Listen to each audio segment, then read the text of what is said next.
A question and answer with you. All right.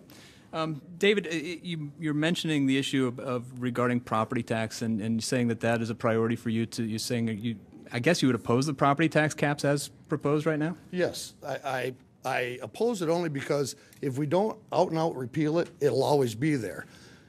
You may cap the percentage, but I haven't really seen anywhere that prevents the government from increasing the appraisals, other than verbiage that the appraisals will be based on market value. And as far as I'm concerned, based on past history of the government and how they get around the rules, they'll just come up with their own appraisals and they'll end up setting market standard. And that's what will happen.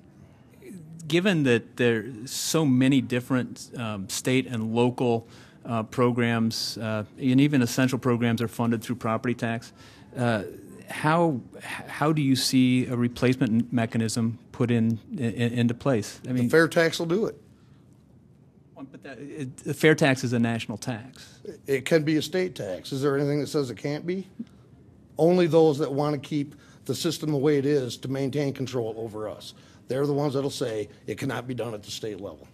Is there, in the discussions with the supporters of fair tax, they acknowledge that one of the challenges in making that sort of transition is that there needs to be a significant surplus to help that transition happen. It can't happen instantaneously. Well, it doesn't have to happen instantaneously, except I don't believe there has to be a surplus either. If that's the case, we'll never have a tax reform, because we're never going to have a surplus as long as the people that are in office now stay in office, because they'll continue to do the very same things that they've done for years, and for 160 years we've had two parties run our lives, and it's time for that to end.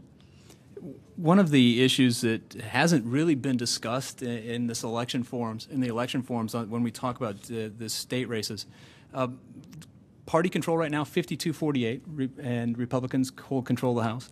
As a Libertarian candidate, how would you characterize your role if elected at 51-49 and 1, or 49? I don't care what their numbers are. I will stick to my values and my beliefs in the Constitution, period. I'm not going to, and if anyone comes in and offers me a deal, hey, you vote for me for this, and I'll vote for that, there may be an ambulance called. They had better leave, because I'm not playing that game. I'm putting it out there right now. I'm sticking to my guns, and I will not compromise my values. And because of that, everyone will know where I stand. And one of the other issues that, when we talk about the House control, or 52-48 right now, Democratic control, there is a question that regarding social issues that really haven't been discussed in this election cycle. For issues with same-sex marriage, illegal immigration, let's start the same-sex marriage issue. How do you support or oppose a constitutional amendment? I oppose an amendment because it's not necessary.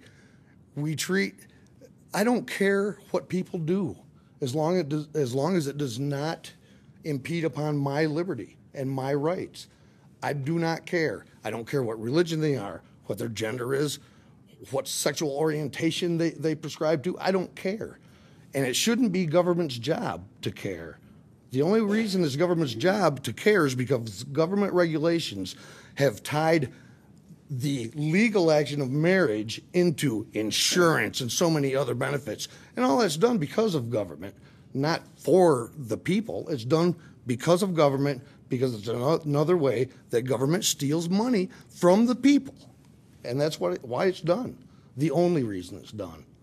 Also brought up over the past couple of legislative sessions, one member of the House has consistently brought forward issues on illegal immigration and how the state of Indiana should handle the issue, which is a contentious debate as to whether or not the state has a role, or is this the province, the federal government, to control issues of immigration. What is your perspective?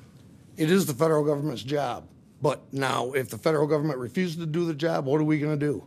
We have to take care of it. We have to protect our borders within the United States. If the federal government's not going to protect the federal borders, we have to protect ours. People who are here illegally, they broke the law. I don't propose any kind of an amnesty. They're here illegal. Now, I do believe that legal immigration should be made easier and simpler. Once again, government's involved. Is the state's role to arrest individuals, like Arizona has talked about? You know, we've seen one sheriff in Arizona who has done. Is the state's role to handle immigration by penalizing employers who hire? If someone comes into your house and steals all your stuff and goes to Illinois, should they arrest him there? He's a crook. He's a criminal. He broke the law, just like everyone who came into this country illegally. Thank you, David. You're welcome. Next, we will have our